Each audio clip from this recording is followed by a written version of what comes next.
శ్రీమాత్రే నమః. అమ్మతో ప్రయాణానికి స్వాగతం. అందరికీ కూడా అమ్మవారి యొక్క ఆశీస్సులు ఎప్పుడూ ఉండాలని మనస్ఫూర్తిగా ఆ తల్లిని వేడుకుంటూ, ఈరోజు ఎంతో పవిత్రమైనటువంటి రోజు కార్తీక పౌర్ణమి. కార్తీక పౌర్ణమి రోజున ఆ పరమేశ్వరుణ్ణి మనస్ఫూర్తిగా ధ్యానించి, స్వామివారి యొక్క లీలలను, అలాగే స్వామివారి యొక్క పూజను ఎవరైతే భక్తి శ్రద్ధలతో చేస్తారో వారికి స్వామివారి యొక్క సంపూర్ణమైనటువంటి అనుగ్రహం లభిస్తుంది. కాబట్టి ఈ రోజున ఈ కథలను విని స్వామి యొక్క సంపూర్ణమైనటువంటి అనుగ్రహానికి ప్రతి ఒక్కరం కూడా పాత్రులవుదాం. ఒకానొక నాడు శిఖరం మీద శివపార్వతులు వినోదంగా ముచ్చటిస్తూ ఉంటారు. వారి పాదాల వద్ద ఉపమన్యుడు, భృంగి, నందికేశ్వరుడు మొదలైనటువంటి ప్రమదులు పరమేశ్వరుని యందే తమ యొక్క శుద్ధమైనటువంటి మనస్సుతో కేంద్రీకరించి సేవిస్తూ ఉంటారు. ఆ సమయంలో నారద మహాముని కైలాసానికి వస్తాడు. రాగానే ఆది దంపతులకు సాష్టాంగ నమస్కారం చేసి 2 చేతులు కట్టుకొని వినయంగా నిలబడతాడు. చంద్రశేఖరుడు తన యొక్క వెన్నెల వంటి కంటి చూపుతో నారదుణ్ణి చల్లగా చూస్తాడు. అంబికాదేవి, నారదా, నీవు భూలోకానికి వెళ్ళి వచ్చావు కదా, అక్కడ ఉన్నటువంటి విశేషాలు స్వామివారికి విన్నవించు అని చెబుతుంది. అప్పుడు నారదుడు, స్వామి, ఎందువలనో తెలియదు కానీ భూమిపైన శివభక్తి సన్నగిల్లింది. కొందరు కేవలం శివాచారాలలో మునిగి శైవేతరులతో మాట్లాడడమే లేదు, ఇక లౌకిక జీవనంలో మునిగిపోయారు. మరికొందరు బ్రహ్మానందంలో మునిగి తమను తాము మరిచిపోయి సమాజానికి ఉపయోగపడకుండా పోయారు. ఏమైతేనేమి తమ యొక్క భక్తితత్వం సంపూర్ణ సమాజానికి తెలియడమే లేదు. అందువలన మానవులందరూ కలిసి లింగస్థల, జంగమస్థల, ప్రసాద స్థలములను స్వీకరించి మహాభక్తులై ఉండేటటువంటి నిమిత్తం తమరు ఒకసారి భూలోకంలో అవతరించక తప్పదు. మహాదేవుడైనటువంటి పరమేశ్వరుడు అనురాగ చిత్తుడై నారదుని యొక్క మాటలు విని ఇలా అన్నాడు, నారదా, నీ కోరిక ప్రకారం భూలోకంలో అవతరించవలసిందే. అయితే నాకు నందీశ్వరునికి రవ్వంత కూడా భేదం లేదు. ఆ కారణంగా నా పక్షాన నందిని భూలోకానికి పంపిస్తున్నాను. పార్వతీదేవి ఈ మాటలను విని చిరునవ్వు నవ్వి, నాదా, మీరు ఇలా అనడంలోని ఆంతర్యం ఏమిటి? నిజంగా నందీశ్వరుడు మీరు ఒక్కరేనా, లేక భక్త పరాధీనులు కాబట్టి నేను నా భక్తుడు ఒకటే అన్నటువంటి అర్థంలో ఈ మాటను అంటున్నారా అని ప్రశ్నిస్తుంది. అది విన్నటువంటి పరమేశ్వరుడు, నారదుడు, పార్వతీదేవి వింటూ ఉండగా ఇలా అంటాడు, దేవి, నీవు చెప్పింది ముమ్మాటికి నిజం. భక్తుని యొక్క శరీరమే నా శరీరం. నాకు భక్తునికి భేదం లేదు, అందుకని అలా అన్నాను. అంతేకాకుండా ఇంకొక కథ కూడా ఉంది. పూర్వం కొన్ని యుగాల కింద శిలాదుదుడు అనేటటువంటి మహాముని శ్రీశైలానికి నైరుతి భాగంలో కఠోరమైనటువంటి తపస్సును చేశాడు. ముందు కందమూలాలు ఆహారంగా తీసుకొని తపస్సును చేశాడు. ఆ తరువాత అది మానివేసి రాళ్లు తిని ఆకలి చంపుకొని ఘోరమైనటువంటి తపస్సును చేశాడు. అప్పుడు నేను ప్రత్యక్షమై వరం కోరుకోమని అడిగాను. శిలాదుడు నన్ను చూసి పులకితాంకుడై సాష్టాంగ నమస్కారం చేసి ఎన్నో విధాల స్తుతించి, స్వామి, నాకు పుత్ర సంతానం కలిగే విధంగా వరం ప్రసాదించవలసింది అని వేడుకున్నాడు. నేను తదాస్తు అని అన్నాను. అప్పుడు శిలాదుడు, మహాదేవా, కేవలం కొడుకు కలిగితే సరిపోదు కదా, అతను శివభక్తితో తరించాలి. వాడు తద్భిన్నంగా ఉంటే మాత్రం నేను సహించను సుమా, తలను నరికేస్తాను. అందుకని మీరే అతనికి అండగా నిలవాలి అని చెప్పి వేడుకున్నాడు. అది విన్నటువంటి నేను సంతోషించాను. అప్పుడు ఒకసారి నందీశ్వరుని వంక చూశాడు. ఎందుకంటే సృష్టికి ముందే నా యొక్క అంశ వృషభ రూపంలో ఉంటుంది. అది కృతయుగంలో 4 పాదాల మీదను, త్రేతాయుగంలో 3 పాదాల మీద, ద్వాపర యుగంలో 2 పాదాల మీద, కలియుగంలో ఒకే పాదం మీద చరిస్తూ ఉంటుంది. ఈ అంశయే ద్వితీయ శంభుడు. అట్టి నందీశ్వరుని చూసి, నీవే శిలాదునికి కొడుకు పుట్టాలి, నీవు లోకంలో 2వ శివుడు అనేటటువంటి పేర ప్రసిద్ధి చెందాలి అని అన్నాను. నందికేశ్వరుని యొక్క అవతారం ఈ విధంగా జరిగింది. నా కోరిక ప్రకారం నందీశ్వరుడు అయోనిజుడై శిలాదుని ఎంట పుట్టాడు. అతనికి నందికేశ్వరుడు అనేటటువంటి పేరు పెట్టారు. నందికేశుడు జన్మించినప్పటి నుండి కూడా ఎంతో భక్తిగా పెరిగాడు. గురుపద ధ్యానంతో, వేదాంత సూక్తులతో, శివాచార వర్తనంతో నా పాదపద్మాలను నిరంతరం మనసులో ఉంచుకొని నందికేశుడు పెద్దవాడయ్యాడు. అప్పుడు నందికేశుడు కనీ విని ఎరుగనటువంటి భయంకరమైనటువంటి తపస్సును మొదలుపెట్టాడు. ఆ వేడికి బ్రహ్మాండం అంతా కూడా గజగజ వణికిపోయింది. బ్రహ్మాది సమస్త దేవతలు భయంతో నా వద్దకు పరిగెత్తుకొని వచ్చారు. అది చూసినటువంటి నేను నవ్వి, ఓరి వెర్రిజీవులారా, మీకు ఎందుకంత భయం? మీ యొక్క పదవులు పోతాయనా? నందికేశ్వరుడు బ్రహ్మ పదవియో, విష్ణు పదవియో, లేదంటే దేవేంద్ర పదవియో కోరి ఈ యొక్క తపస్సును చేయడం లేదు. అందుకని మీరేమీ వణికిపోనవసరం లేదు. నా భక్తి తప్ప అతనికి వేరే కోరికలే లేవు. కావాలంటే నా వెంట రండి చూపిస్తానని చెప్పి, నేను నందికేశుడు తపస్సు చేస్తున్నటువంటి ఆ యొక్క పర్వత ప్రాంతానికి బ్రహ్మాది దేవతలతో సహా అక్కడకు వెళ్ళాను. నందికేశుడు కన్నులు తెరిచి నన్ను చూశాడు. అప్పటి వరకు నేనతని మనసులో స్థిరంగా ఉన్నాను. ఇప్పుడు ఎదుటనే ఉన్నాను. ఇలా ప్రత్యక్షం కావడం చూసినటువంటి అతని శరీరం పులకరించిపోయింది. నందికేశ, నీకు కావలసినటువంటి వరం కోరుకో అని అన్నాను. అది విన్నటువంటి నందికేశుడు, స్వామి, పెన్నిది లభించినప్పుడు మన్ను అడిగేటటువంటి అవివేకి ఎవడైనా ఉంటాడా? నాకు మీ యొక్క దర్శనం లభించింది. అందుకే ఈ యొక్క తపస్సును చేశాను. నాకిక వేరే పదవులు గిదవులు ఏమీ అవసరం లేదు. నిర్మలమైనటువంటి భక్తిని నాకు ప్రసాదించండి అని అన్నాడు. అది విన్నటువంటి నేను నందికేశుణ్ణి గాఢాలింగనం చేసుకున్నాను. నాయనా నందికేశ, నీ యొక్క ఆలింగన సుఖం నాకెప్పుడూ కూడా లభించే విధంగా నేను వాహనం చేసుకుంటున్నాను. పూర్వం నీవే నా వాహనానివి అని చెప్పి నేను నందికేశునికి ప్రమదగణాధిపతిగా పట్టం కట్టాను. ఇక సర్వజ్ఞత్వాన్ని ప్రసాదించాను. నా వెంట బ్రహ్మ, విష్ణు, దేవేంద్రాది సమస్త దేవతలు అది చూసి నందికేశునికి సాష్టాంగ నమస్కారాలు చేశారు. నందికేశుడు వారిని దయతో చూశాడు. ఈ విధంగా దేవతలందరూ కూడా తమ తమ భయాలను పోగొట్టుకొని శ్రీశైల నైరుతి ప్రాంతంలో నందీశ్వరుడు తపస్సు చేసినటువంటి ఈ యొక్క ప్రదేశానికి నాటి నుండి నంది మండలం అనేటటువంటి పేరు వచ్చింది. అతడికి వచ్చినటువంటి సమస్త జీవజాలము మోక్షాన్ని పొందగలిగే విధంగా అనుగ్రహించాను. ఇట్టి నందికేశుని యొక్క చరిత్రను విన్నవారు, వినిపించిన వారు స్థిరబుద్ధి, దృష్ట అదృష్ట సమస్త సిద్ధులు, వాక్శుద్ధి, భక్తి సంపద పొందగలుగుతారు. కాబట్టి దేవి, ఇట్టి నందీశ్వరుడు సాక్షాత్తు నేనే అని పరమేశ్వరుడు నారద పార్వతులు వినగా చెప్పాడు. అప్పుడు పార్వతీదేవి, ఇంతటి నిరాహంకారమా, సదాచారము, నిరంతర భక్తి, ప్రభుభక్తి, సిద్ధ పాండిత్యము, నిత్య సత్యము, సౌకుమార్యము, ఆత్మతత్వము, విశుద్ధ చరిత్రము, పుణ్యగోత్రము, ఇంతటి మంగళకరమైనటువంటి మూర్తి కీర్తి నందికేశుని తప్ప మరిక ఎవ్వరికీ కూడా లేవు. అందుకే నందీశ్వరునికి తప్ప మరెవ్వరికీ కూడా మిమ్మలను మోయగలిగేటటువంటి శక్తి కూడా లేదు. ఇతను సాక్షాత్తు మీ అంశయే అని పరమేశ్వరునితో చెబుతుంది. విన్నావా నారద, నందికేశుని యొక్క ఘనత అని పరమేశ్వరుడు నారదునితో అన్నాడు. ఇలా పరమేశ్వరుని యొక్క దయార్థ చిత్తంతో తన ములకలైనటువంటి నందికేశుడు భయము, సిగ్గు, సంతోషము, వెల్లివిరిసేటటువంటి చూపులు తనకు ఆభరణాప్రాయములు కాగా శరీరం అంతా కూడా పులకించి కంటి వెంట ఆనంద బాష్పాలు రాలుతూ ఉండగా పరమేశ్వరుణ్ణి శరణుజొచ్చి చేతులు జోడించి తలపై పెట్టుకొని పరమేశ్వరుణ్ణి కొనియాడాడు. అప్పుడు అంబికాదవుడు నందికేశుణ్ణి దగ్గరకు తీసి ప్రేమతో ఇలా అన్నాడు. నాయనా నందికేశ, నీకు నా యొక్క తత్వాన్ని గూర్చి లోగడ ప్రబోధించాను. పార్వతీదేవి కన్నా, ప్రమదగణం కన్నా, వీరందరికన్నా కూడా నా గురించి నీకే ఎక్కువ తెలుసు కదా. అందుకే నీకు సర్వజ్ఞుడు అనేటటువంటి పేరు పెట్టాను. ఈ యొక్క తత్వం వేదస్మృతులకు మూలం. ఇదే ధర్మశీలం, ఇదే విమలాచారం, తత్వసారం, సుమహాతత్వం. దీనివల్లనే కృతార్థత్వం పొందవచ్చును. ఇదే ఆదిపదం అని నా యొక్క భక్తితత్వం నీ వల్లనే భూలోకంలో ప్రచారం చెందవలసి ఉంది. అందువలన నీవు మానవ లోకానికి వెళ్ళు. అక్కడ ద్వితీయ శంభుడు అనేటటువంటి పేర నీవు ప్రసిద్ధి చెందు. లోక శ్రేయస్సు కొరకు, భక్త శ్రేయస్సు కొరకు మా కోరిక నెరవేరే విధంగా నీవు మానవ రూపంలో పుడమిని పావనం చేయడానికి బసవుడు అనేటటువంటి పేర వెళ్ళు. నందికేశుడు ఈ యొక్క మాటలను విని ఇలా అన్నాడు. స్వామి, మీ ఆజ్ఞ ఎట్టిదైనా సరే శిరసా వహించి నేను తప్పకుండా చేస్తాను. దానికింత దూరం చెప్పాలా? భూలోకానికి మాత్రం మీరే కదా కర్త. అలాంటప్పుడు కైలాసమైతేనేమి, భూలోకమైతేనేమి, ఇందున్నా అందున్నా ఎందున్నా మీ అందే నేనున్నట్లు. నందికేశుని యొక్క ఈ యొక్క వినయ వాక్యాలు విని ప్రభువు ఇలా అన్నాడు.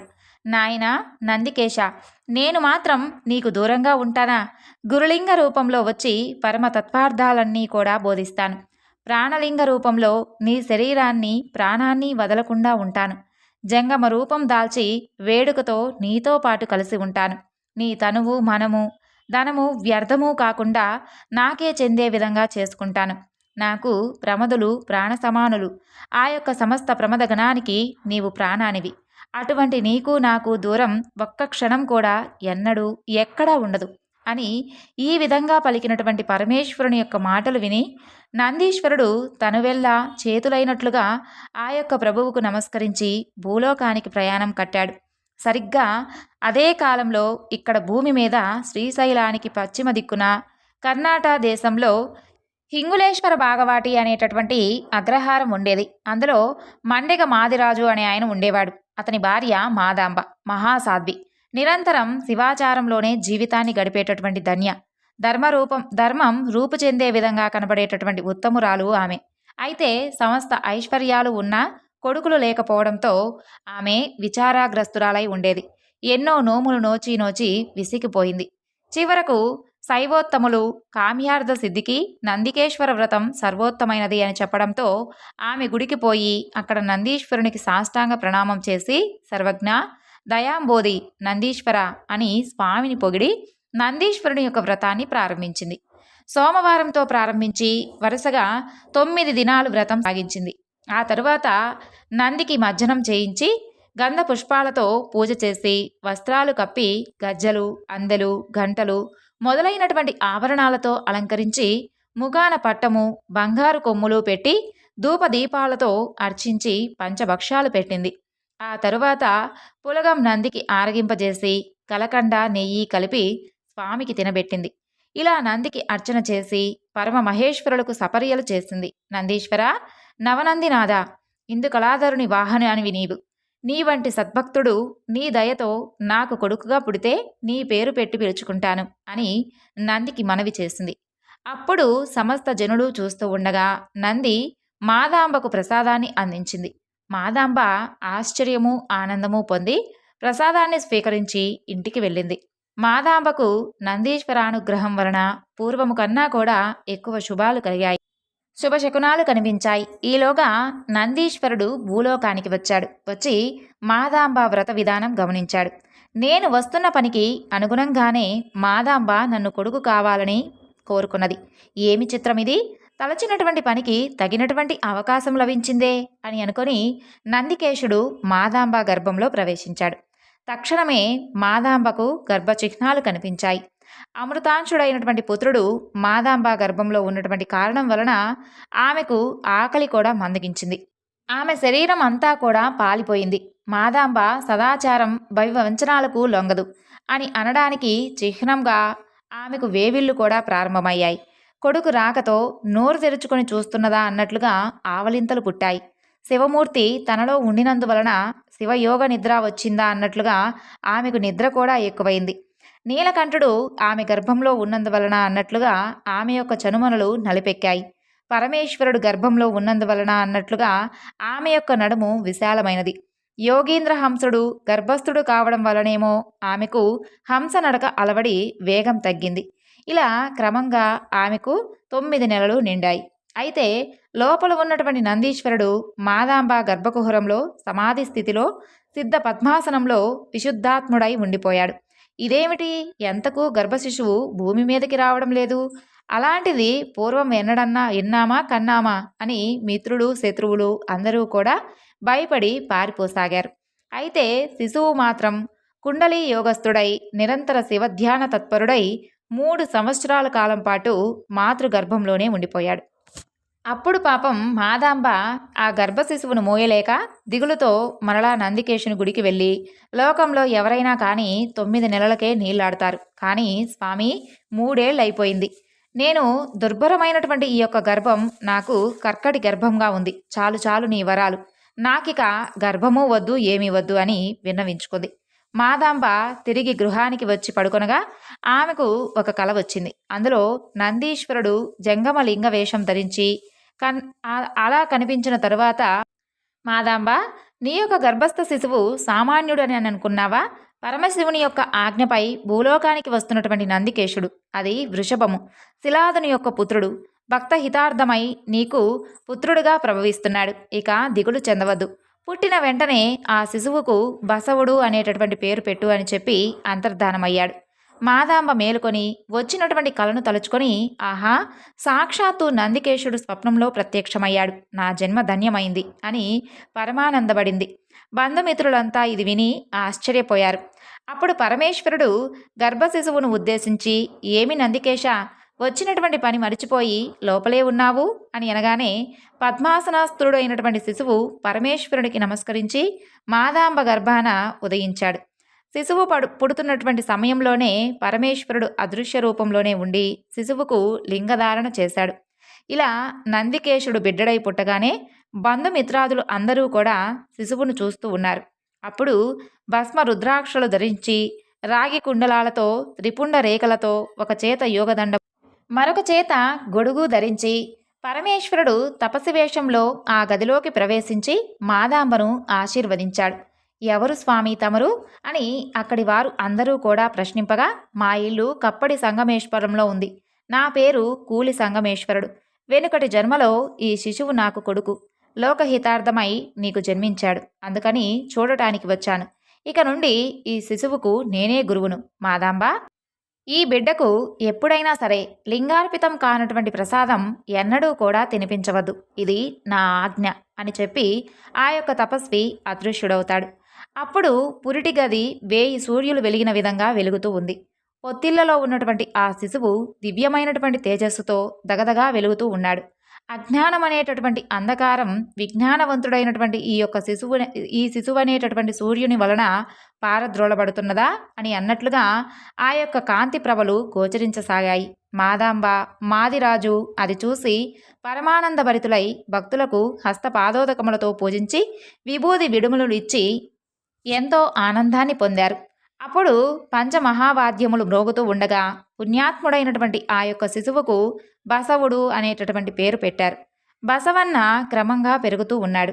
వెనుక చీకటి ఉంటే తనకేమి అని అన్నట్లుగా తేజోమూర్తి బసవన్న పాపగా ఉన్నప్పుడే దీపాన్ని చూసి నవ్వేవాడు. లింగ ప్రసాదమే స్వీకరిస్తున్నాడా అని అన్నట్లుగా తల్లి యొక్క స్తన్యాన్ని స్వీకరించేవాడు.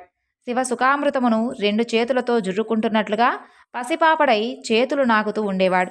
శివపద ధ్యాన నిశ్చేష్టావస్థలో ఉన్నట్లుగా దిగ్భాంతుడై ఉండేవాడు. గాసట బీసట ప్రపంచాన్ని పారద్రోలి విజృంభించే విధంగా చేతులు ఆడించసాగాడు. మాయా ప్రపంచాన్ని దగ్గరకు రానియనట్లుగా కాళ్ళు ఆడించేవాడు. తాను చేయవచ్చినటువంటి పనులకు ఆలస్యమైనట్లుగా ఉలిక్కి పడేవాడు. శివానందమగ్నుడై ఆనంద బాష్పాలు జాలువారుస్తూ ఉన్నట్లుగా కళ్ళ వెంట నీరు కార్చేవాడు. జన్మ దుఃఖంతో రోధించేటటువంటి జీవుల మొరలు వింటున్నాడా అన్నట్లుగా ఏదో వింటూ ఉండేవాడు. శివభక్తులకు పాదాభివందనం చేస్తున్నాడా అన్నట్లుగా భూమిపై బోర్లా పడేవాడు. భూమిపై తగ్గినటువంటి నిర్మల శివభక్తి మరలా తలెత్తుతున్నదా అన్నట్లుగా తల పైకెత్తేవాడు. పద్మాసనా విధానం అభ్యసిస్తున్నాడా అన్నట్లుగా కూర్చోవడం మొదలుపెట్టాడు.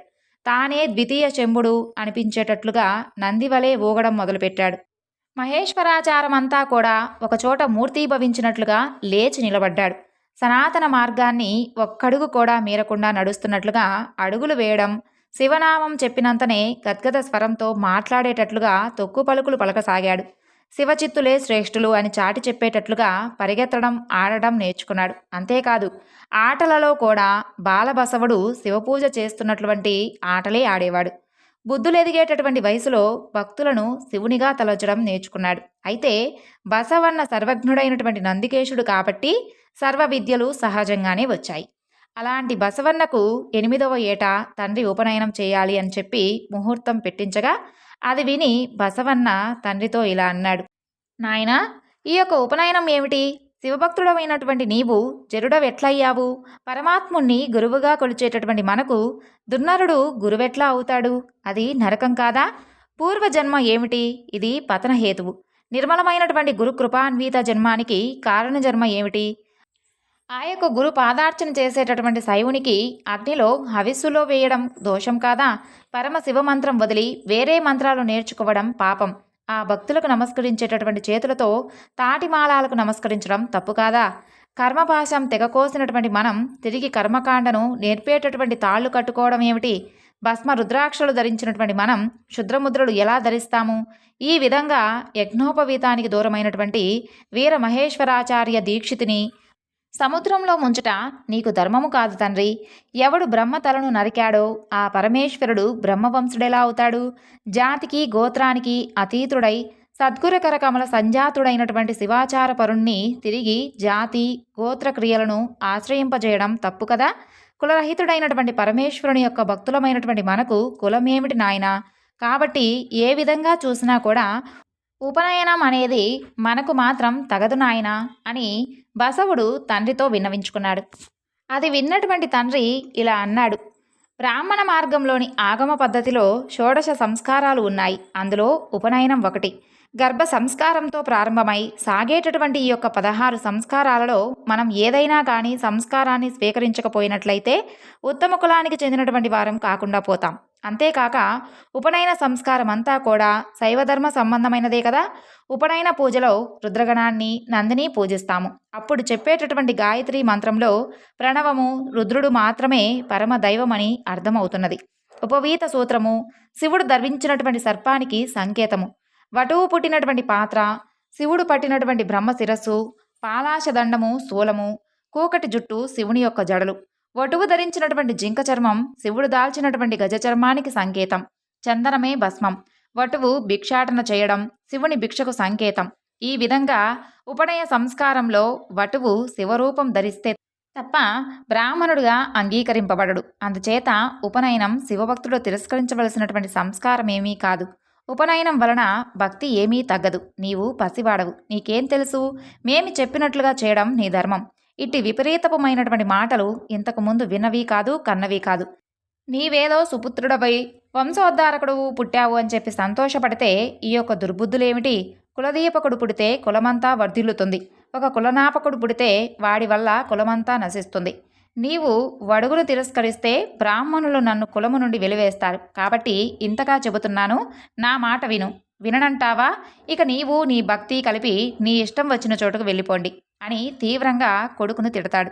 అప్పుడు బసవన్న మిక్కిలి రోషంతో ఇలా అన్నాడు. తండ్రి, భక్తికి బ్రాహ్మణ ధర్మానికి బొత్తిగా సంబంధమే లేదు. బ్రాహ్మణ దర్శనం వేరు, దైవం వేరు, మంత్రం వేరు, ఆచార్యుడు వేరు, వేషధారణము వేరే అవుతుంది. ధ్యానము, బాహ్యక్రియలు, ఆచార్య మార్గము అన్నీ కూడా భక్తి మార్గానికన్నా భిన్నమైనవే. కాకుంటే అగ్ని ముఖము, బ్రహ్మ శిరస్సు, రుద్రశిఖ, ప్రాణాది వాయువులు ప్రాణములు, విష్ణు గర్భము భూయోని కలిగి ఉంటుంది. గాయత్రి 24 అక్షరాలు కలిగి సంఖ్యాయానన గోత్రంతో త్రిపాది అయి షట్కుక్షి అయి ఉంటుంది. ఈ విధమైనటువంటి ఉపనయన మంత్రము శివమతమని చెప్పడం తగదు. అలాగే బ్రహ్మాజ్ఞ కర్మలు కూడా శివేతరమైనవే. మామిడి గింజను భూమి మీద నాటితే వేప మొక్క ఎలా మొలుస్తుంది? భక్తి సహజ లింగైక్య నిష్ట కలది. బ్రాహ్మణ పదము బహుదేవతా సేవతో కూడినది. భక్తి కులసతి బ్రాహ్మణ్యము వెలియాలి వంటిది. గౌతమ, దదీచి, వ్యాసాదుల శాపాలతో వహ్నిపాలైనటువంటి భూసురులకు భక్తి ఎలా అబ్బుతుంది? కర్మ మార్గానికి భక్తి మార్గానికి పొత్తు కుదరదు. అలాంటి కర్మ మార్గంలో నన్ను పడేయాలని మీరు బలవంత పెడుతున్నారు. కాకులు పెంచినంత మాత్రాన కోకిల పిల్ల కాకి పిల్ల కాబోదు. అలాగే భక్తి మార్గ నిష్ఠితుడైనటువంటి నాకు ధర్మేతరుడైనటువంటి మీరెక్కడి తల్లిదండ్రులు? చెన్నయ్య మా తాత. ఇక మీరు మీ ఇష్టం వచ్చినట్లుగా ఉండండి, నాకు తోచినట్లు నేనుంటాను అని ఈ విధంగా బసవన్న తండ్రితో చెప్పి సోదరి నాగమాంబతో సహా ఇల్లు విడిచి వెళ్ళిపోయాడు. ఇదెక్కడి వింతమ్మా అని జనులందరూ కూడా ఆశ్చర్యపడగా బసవుడు శివుని సన్నిధిలో గుడిలో ఉండసాగాడు. అలా కొంతకాలం గడిచింది. లోకడ బసవన్నకు ఉపనయనం అని ప్రకటించినప్పుడు చాలామంది బంధువులు మాదిరాజు ఇంటికి వచ్చారు కదా. అందులో బలదేవుడు కూడా ఉన్నాడు. బలదేవుడు మాదాంబకు సోదరుడు, ప్రభువైనటువంటి బిజ్జలునికి దండనాయకుడు. ఆయన బసవేశ్వరుని యొక్క భక్తిని చూసి పరమానందపడ్డాడు. ఇటువంటి శివభక్తునికి నా కుమార్తెని ఇచ్చి పెళ్లి చేస్తాను, కానీ భవికి ఇవ్వను అని నిశ్చయించుకుంటాడు. ఇలా అనుకొని బలదేవుడు బసవకుమారుడు నివసించేటటువంటి చోటుకు పోయి, ఓ మహేశ్వర తిలక, నా కుమార్తెను నీవు భార్యగా స్వీకరించి కరుణించవలసింది అని ప్రార్థించాడు. బసవకుమారుడు బలదేవుని యొక్క కోరికను మన్నించాడు. బసవన్న సంగమేశ్వరణం చేరాడు. ముందుగా ఆ యొక్క పుణ్యస్థలికి వందనం ఆచరించి గురుస్తవంతో నగర ప్రవేశం చేశాడు. దాని యొక్క మహిమ పొగడడానికి ఆదిశేషునికైనా తరం కాదు. అక్కడి ఏరులన్నీ కూడా పుణ్యతీర్థాలే. ప్రతి గుహ కూడా శివనివాసమే. అక్కడి గుట్టలన్నీ కూడా కైలాస తుల్యములే. చెట్లన్నీ కూడా రుద్రాక్ష చెట్లే. గనులన్నీ విభూది గనులే. ఆవులన్నీ కామధేనువులే. వృషభములన్నీ కూడా నందీశ్వరులే. ఆ యొక్క సంగమేశ్వరంలోని స్త్రీలంతా పతివ్రతలే. పురుషులందరూ కూడా భక్త మహాశయులే. నిరంతరం తత్వభాషలు, గీత వాద్యోద్యములు చెలరేగేటటువంటి ఆ నగరంలో దుర్జనుడు వెతికినా కూడా కనపడడు. అలాంటి సంగమేశ్వర నగరంలోని కూడలి సంగమేశ్వరుని యొక్క గుడి వద్దకు వెళ్ళి బసవన్న గురులింగమూర్తికి సాష్టాంగ ప్రణామం చేసి పురాణార్థ సూక్తులతో స్వామిని ప్రశంసించాడు. అప్పుడు గుడిలో నుండి సంగమేశ్వరుడు జంగమ వేషం ధరించి బయటకు వచ్చాడు. ఆయనను చూడగానే బసవన్న నిర్భరమైనటువంటి ఆనందంతో తన యొక్క కన్నీళ్లే అభిషేకం కాగా గురుదేవుని యొక్క పాదములను అభిషేకించాడు. అప్పుడు సంగమేశ్వరుడు తన యొక్క ముద్దుల కొడుకును లేవనెత్తి కౌగిలించుకొని ప్రసాదమిచ్చి ఇలా అన్నాడు: ఇక్కడికి వచ్చిపోతూ ఉండేటటువంటి భక్తుల వలన నీ యొక్క సచరిత్రం వింటూనే ఉన్నాము. బసవా, ఈ మాటలు విను. గతకాల వర్తన కంటే సద్భక్తి మితి తప్పి నడవదు. శివభక్తులలో లోపాలు ఎంచవద్దు. లింగాయతుడు శత్రువైన మిత్రునిగానే పరిగణించు. చేపట్టినటువంటి వ్రతం ప్రాణాంతకమైన విడవవద్దు. శివభక్తిహీనులను సంహించవద్దు. వేద శాస్త్రాద సంపాదిత భక్తిని లోకంలో ప్రచారం చేయాలి. భక్తులు తిట్టినా కొట్టినా కాలతన్నినా శరణు శరణు అని మాత్రమే అను. పరస్త్రీలను సోదరీమణులుగా భావించు. భక్త ప్రసాదం కానటువంటి అమేధ్యంతో సమానంగా భావించు. భక్తి వంచన లేని దాన్ని గుర్తించు. జంగముడు వేరు, నేను వేరు కాదు. శివభక్తి స్తుతి చెయ్యి. ఎట్టి కష్టం వచ్చినా మమ్ము స్మరించుకో. సత్య మార్గాన్ని వదలవద్దు నాయనా అని మధురమైనటువంటి భాషములతో కొడుకును ప్రబోధించి కౌగిలించుకొని బసవనిచే మొక్కించుకొని తిరిగి తపసి రూపంలో ఉన్నటువంటి ఆ యొక్క గురులింగమూర్తి గుడిలో అదృశ్యమైపోయాడు. అది చూసినటువంటి భక్తులు ఆశ్చర్యపోయి, మనమెన్నడూ కూడా ఈ గుడిలో ఇలాంటి తపస్విని చూసింది లేదు. సాక్షాత్తు పరమేశ్వరుడే ఈ రూపంలో వచ్చాడు అనేందుకు సందేహం లేదు. బసవన్న ఎంతటి భక్తుడో కదా. కాకుంటే సాక్షాత్తు సంగమేశ్వరుడే వచ్చి ప్రబోధించి మరీ ఎందుకు వెళతాడు? బసవన్న, నా జన్మ ధన్యం. భక్తుడంటే ఇలాగే ఉండాలి. లోగడ ఒక భక్తుడు కొడుకును నొప్పించాడు. మరొకడు వస్త్రం సమర్పించాడు. ఇంకొకడు తన భార్యను శివునికి అర్పించాడు. ఇంకొకడు భక్తి కోసం తండ్రినే చంపివేశాడు. ఇలా పురాతనమైనటువంటి భక్తులు తమ యొక్క భక్తి ప్రదర్శించి శివానుగ్రహాన్ని చూరగొన్నారు. ఇప్పుడు బసవన్న కూడా అలా శివకృపకు పాత్రుడయ్యాడు అని అందరూ కూడా వేవేళ్ల పొగిడారు. అప్పుడు బసవన్న భక్త సమూహంతో కలిసి కూడల సంగమేశ్వరుని యొక్క మండపంలోనే శివారాధనలో ఉండి 3 సంధ్యలలోనూ గురులింగమూర్తిని సేవిస్తూ కొంతకాలం గడిపాడు. బసవ పురాణంలోని మిగతా అధ్యాయాల గురించి మరొక వీడియోలో తెలియజేస్తాను. సర్వం శ్రీ లలితార్పణమస్తు. స్వస్తి.